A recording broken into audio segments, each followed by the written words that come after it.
Well, good morning. I am Jocelyn Keegan. I work for a small consultancy called Point of Care Partners. And for the last 5 or 6 years, with many of you that are sitting out here, and in the booths around us, we have been working on this thing called the Vinci project. And one of our colleagues from the Office of Burden Reduction wasn't able to travel out here to ViVE this week, so I volunteered for Sandy to give an overview, I'd say a human readable overview of what the rules actually mean and why we care about them. And then I'm gonna dovetail in why Da Vinci matters and why you guys need to be doing stuff now versus later, just for context.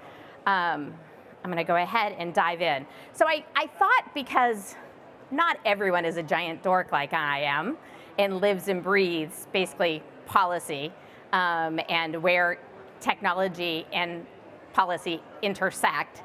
And so I thought it was worth taking a step back for folks that don't live and breathe this stuff on a day-to-day basis to say, how is it that we end up with this sort of intersection of regulation and technical requirements out in industry? And so I wanted to just do a primer to talk about, there's basically 3 entities that are driving a lot of the activity that you're seeing in industry right now. The first is colleagues of ours that work for the federal government and often state governments, and they are wearing a policy hat, and those policies are usually to drive a certain regulatory behavior or maybe a change they're looking to see in industry, or often helping to support where industry is trying to head. We have standards development organizations, so HL7 has a booth over here.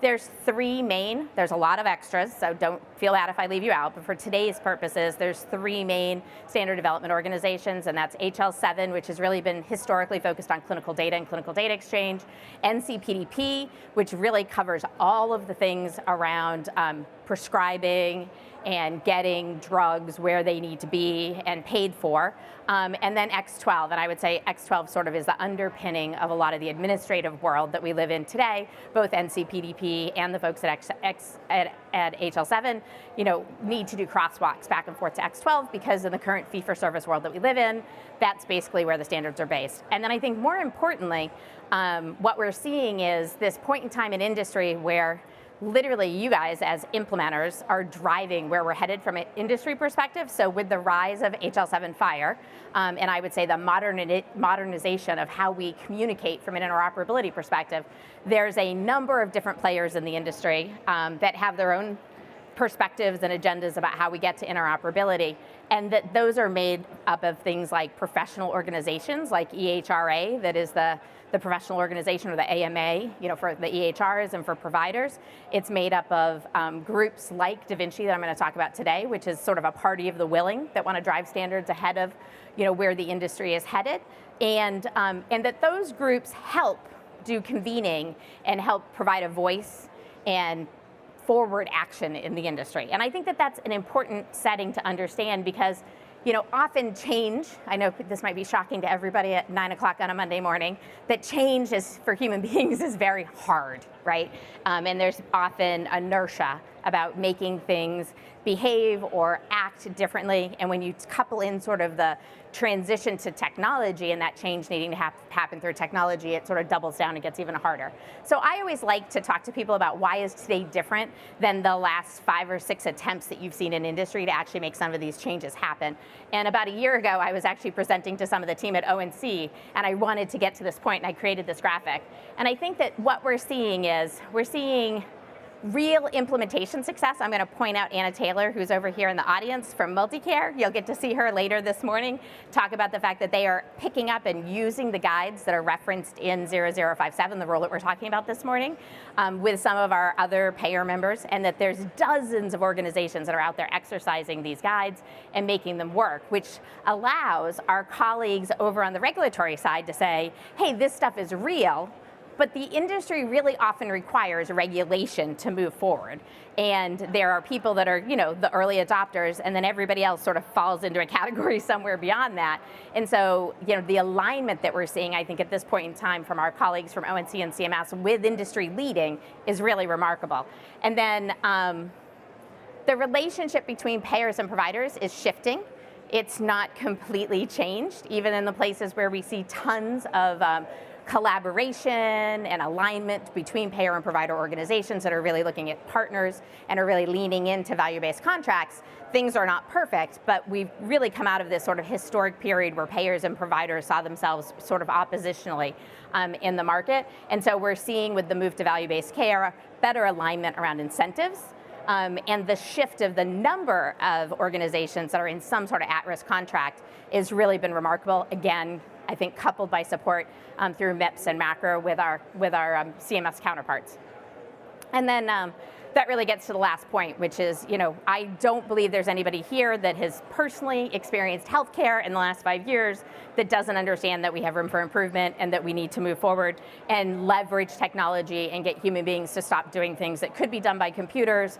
And so really the time is now. I was having a couple of philosophical discussions last night with folks about, if we can't figure out how to make value-based care work, if we cannot get the tools in place to actually get to automation, what is our option, right? Because none of us are going to be able to withstand the current model where we're spending, I think, $1 out of every $5 in GDP, or planning to, right, on something related to healthcare.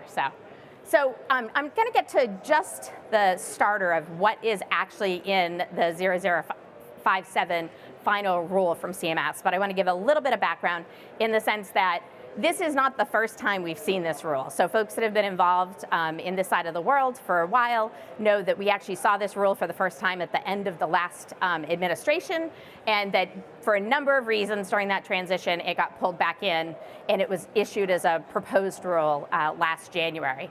I think there's a couple of things that are great there, because we knew it was coming, so we could make adjustments, understanding what was really going to be in the rule. And then in addition to that, I'd say that it garnered support.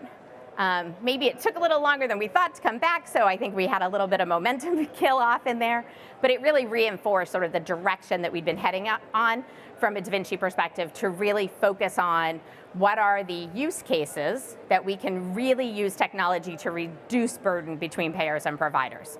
So a couple things that are of note that were in this rule, I think that we didn't expect to see. The first is when the rule came out, there's 4 major APIs that are required, and one of them is focused on prior authorization. I would say CMS doubled down on prior auth really sort of being at the center of this rule. And the National Standards Group, which is the group that oversees HIPAA and all of the standards that come out of CMS and HHS across all payer and provider entities, all covered entities, they actually issued, as part of the press release, and if you've listened to any of the recordings when the rule was actually read out, the head of National Standards, Michael Cimino, got on every call and included in the press release, is an announcement that CMS is going to allow an exception. They're going to do enforcement discretion. They won't go after anybody that chooses to do a FHIR-only prior authorization. And as we get into the details of the use cases, that will make more sense for those who aren't involved today. But that's a really big deal, that basically it allows people to go and do innovation outside of the current HIPAA requirements. And it's something that I think CMS has been listening to early adopters in the industry loudly. I think the other thing, in addition to sort of this big sort of move to really move towards automation with prior authorization, is CMS also recognized that they couldn't just regulate the payers, that they really needed the providers to be involved in that.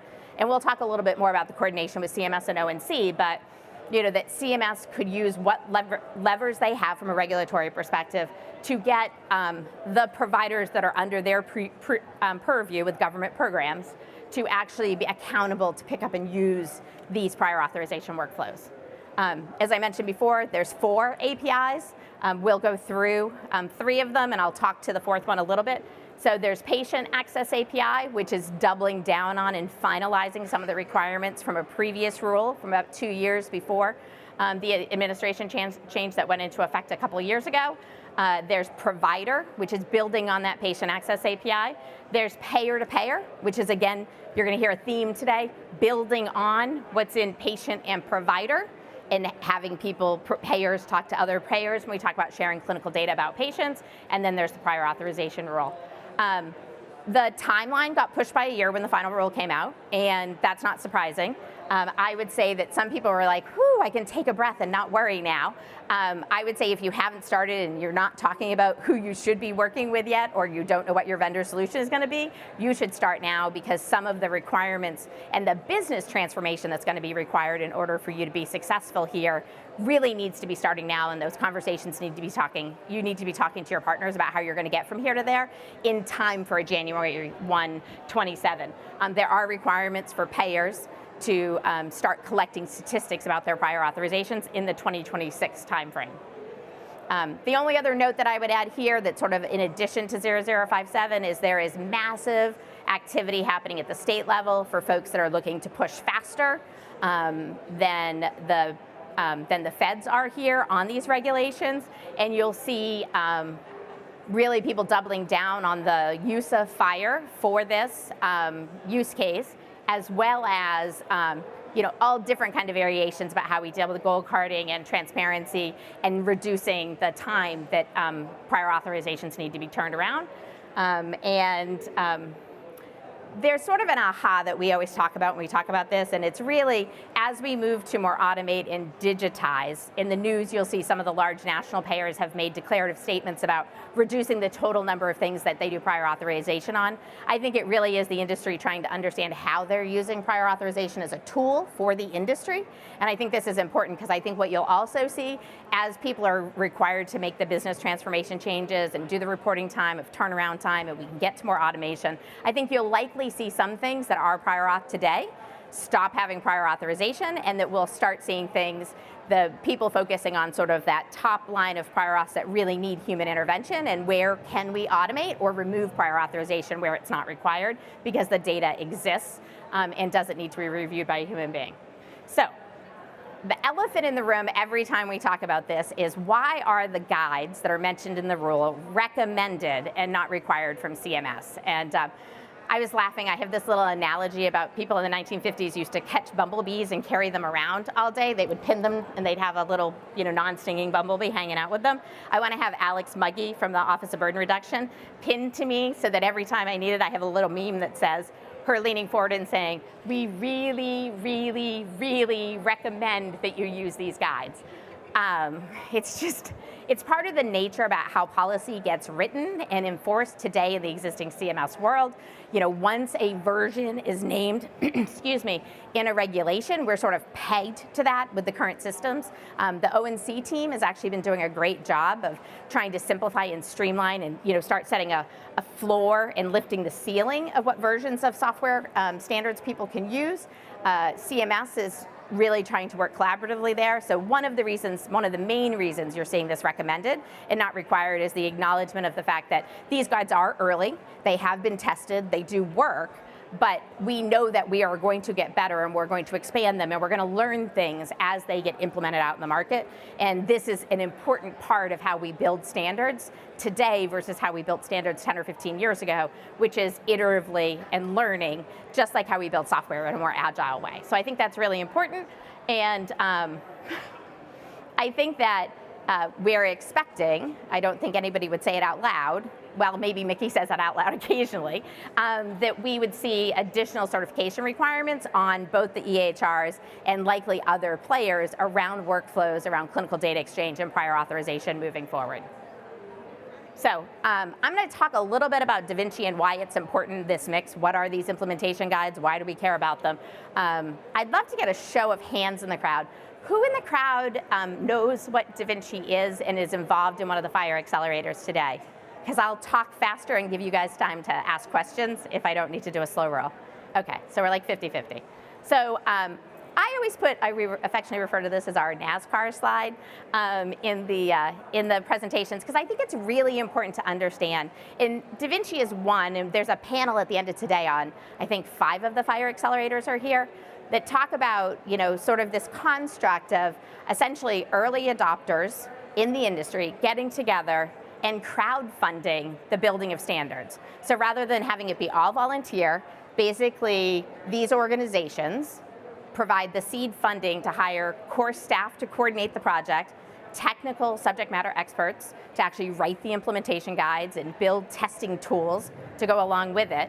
And then we get the goodness of all of the in-kind contributions, both from members. Sometimes we have members that actually help lead projects and drive projects, but also the community at large. So it's like all the goodness of standards, but with this underlying support, so that we can keep the momentum and have things run on a schedule and continue to make progress faster than if we were just relying on people who had full-time day jobs trying to advance these standards. And I think this is important because in the past, you either completely relied upon individuals or individual organizations would fund people behind the scenes to write the standard.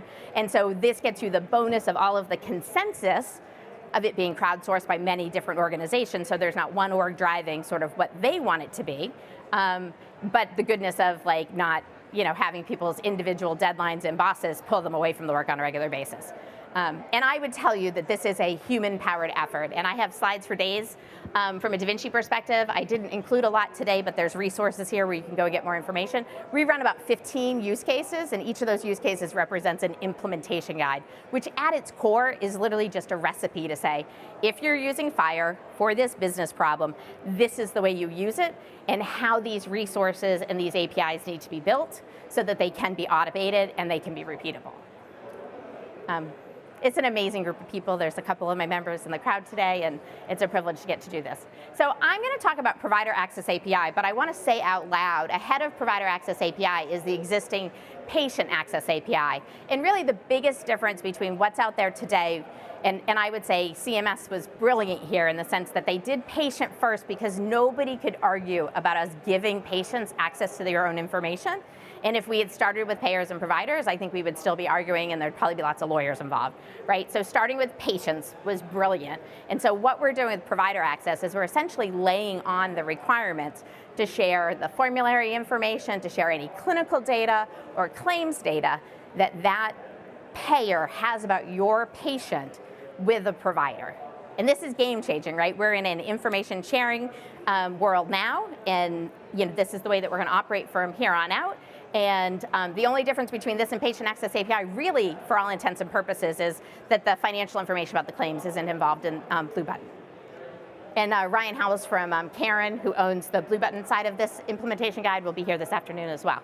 So PDEX Provider Access API in bulk is sort of another layer on top of that. So how do I not get information on a single patient, but how do we agree who the patients are in our population? So if we really think about value-based care and it being successful, how does that provider get as much information from that payer about all of the patients in their panel? And while not in the rule today, there's a complementary guide called Clinical Data Exchange that allows essentially a provider to share their information back to that payer, which again, as we look at the way contracts are being written today, they're being written with this base requirement of clinical data sharing being part of the agreement between those two partners.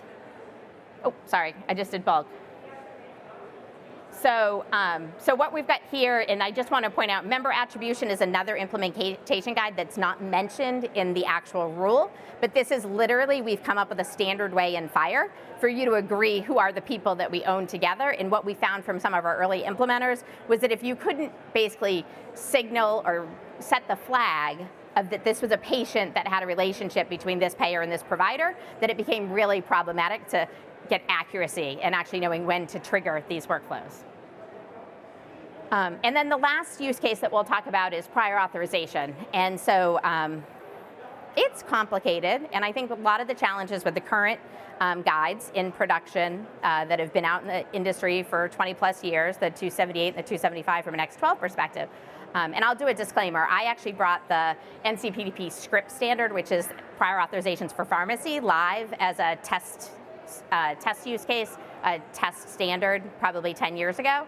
And so prior authorization is complicated. It's hard to do. It's not just getting the right information to the payer. It's actually a multi-step process. So when we approach this from a Fire perspective, we really wanted to own the fact that you needed to have transparency about a particular member at a given point in time about their coverage. So we broke it down into 3 steps. And so the first step is what's called coverage requirements discovery. And in its very basic step, it literally is just saying, do I need to do something for this patient before I get this service. I'm placing an order, tell me, is there an interrupt here? Is there something, do I need to do a prior authorization? Is there some sort of step therapy? And for folks that know the pharmacy side of the world, it's not dissimilar to what we do with formulary benefit or real-time benefit check today.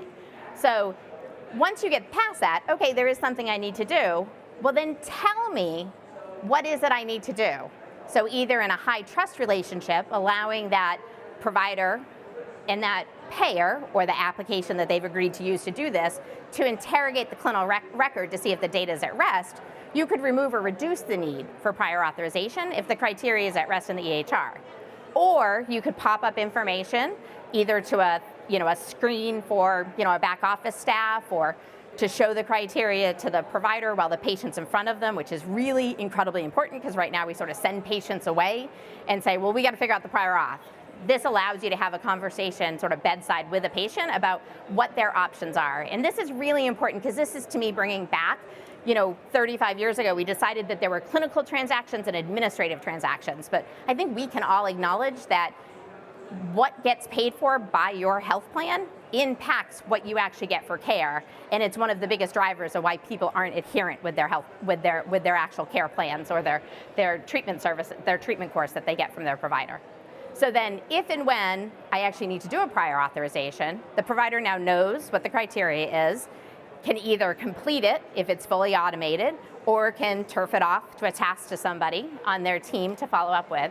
And today we set it up so it could go from FHIR back to the 278 because it's the currently named standard, and then to the payer as FHIR, and then come back, get crosswalk to that 278, and then come back as an answer.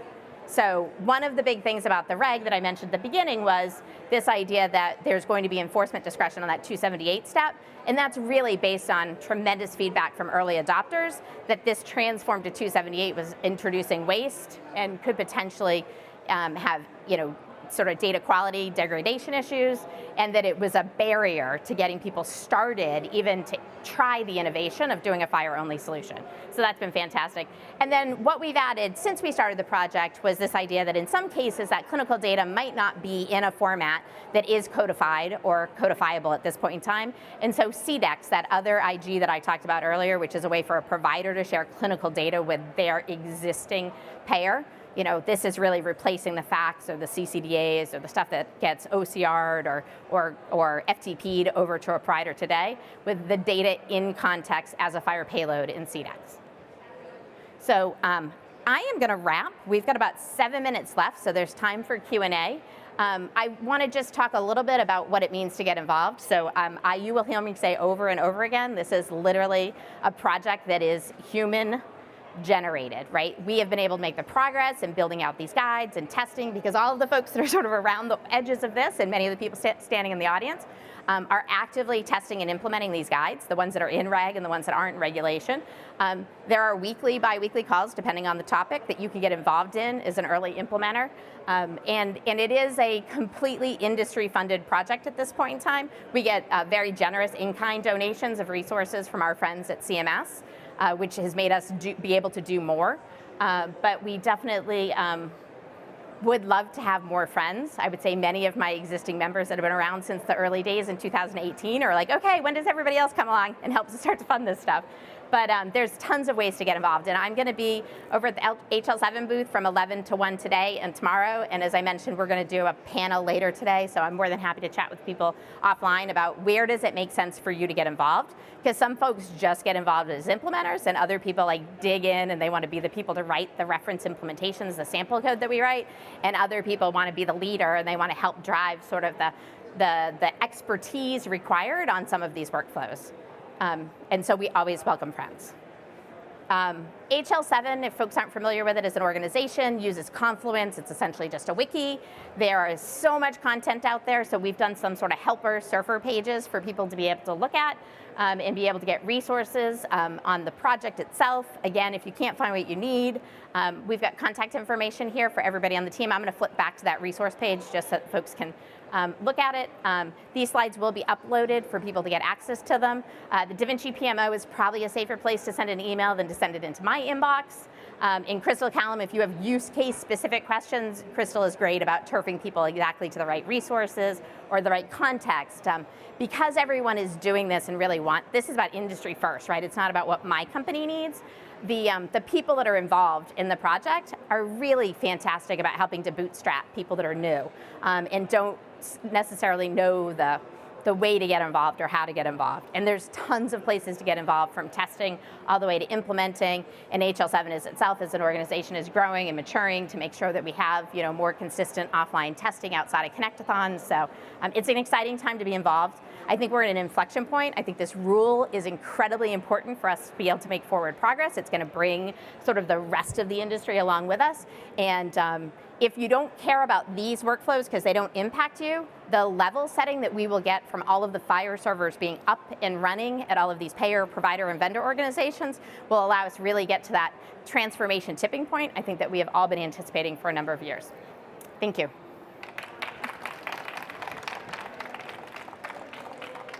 So I have a mic, so we can stay live for questions, or I can shut off the recording and then you can ask me whatever you want. Do we have a voice vote? Do we want to shut off the recording? Okay, why don't we shut the recording off?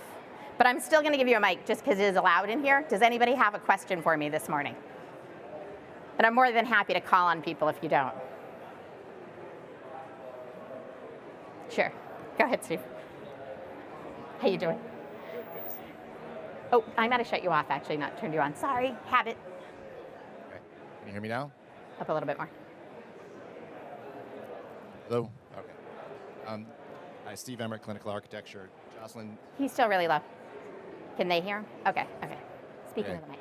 Yeah. Hi, Steve Emmert, Clinical Architecture. Just a quick question on the, mentioned the CDEX, getting payers to send over structured data back to the providers. How's that going? Are there any kind of, what's the... Yeah, so one of the really great things we get to do, I like to talk about the fact that there's use cases, but each of the use case groupings has become its own community in a way. I think that they're sort of foreshadowing sort of future HL7 work groups. And there's this really amazing community around CDEX because there's so many different ways that you can use it. You think about what is the thing about getting a 275 that's more fit for purpose, right, and gets you that codified data. So we actually have a provider organization, Providence, that has just presented on one of our public forums this past month, back in January, that they're actually using CDEX to replace the chart chasing that they've been doing and these very manual workflows that they've been using to get their attestation data in for HEDIS and STARS. And it's allowing them sort of ahead of people being able to do real-time attestation of quality measures to get themselves out of this archival process. As you heard, part of the reason we included CDEX in this version of the prior authorization sort of stack that's new, it really was based on feedback from folks understanding that all of the CDS hooks weren't going to be in place to really get all of the payload you needed. Maybe not all of the data was going to be codified in the EHR as part of US CDI right now. And so that's really based on, and so many of the folks that are testing and using the existing guides really were asking for that, what's that packet of data that I need to share that's specific to this prior authorization? Because if you can get a PA in clean with the right information, that ability to get it more automated in real time just gets way higher. So I would say that it's been interesting. I think the news that NCQA accepted Providence using the CDEX guide and FHIR for quality measures, I think is opening a little bit of a, oh, we really can do it, it's gonna work. Their auditor approved it. So I think that we're seeing that, and then I would say that we're seeing it used as a utility across a bunch of other use cases and business problems, like maternal health data being shared, and just care coordination information. And we are seeing payers and providers write the use of CDEX into their actual base contracts with each other, that they just, if I give you this data, and Ryan Bohachik's in the audience, who's on my steering committee, we had a really great conversation where 3 of my providers were, last year were saying basically if I could just give you this data and you would shut off all the other places you're asking me for data, payers, then I'll do this in a heartbeat, right? But those are in relationships that are really strong and high trust between those payers and providers, right? Somebody's not gonna blindly do that. And the other thing that we see at work is we had our first QHINs join this year, in addition to our friends from Epic, who are now also at QHIN. And the QHINs are really keen to get CDEX up and running as a base use case for things like that. And so we have this project that's currently outside of Da Vinci, but I think we're bringing it inside, called Trebuchet, which is one of our early adopters, a couple of the QHINs, and a number of provider and payer organizations saying, how can we leverage the trusted framework to be able to do this CDEX and PDEX exchange at scale. Awesome, thanks Jocelyn. Yeah. Appreciate it. Weirdly, I'm giving a complete answer, I know. That was way more than you asked for. Any other questions from folks? I think I am technically at time. Thank you.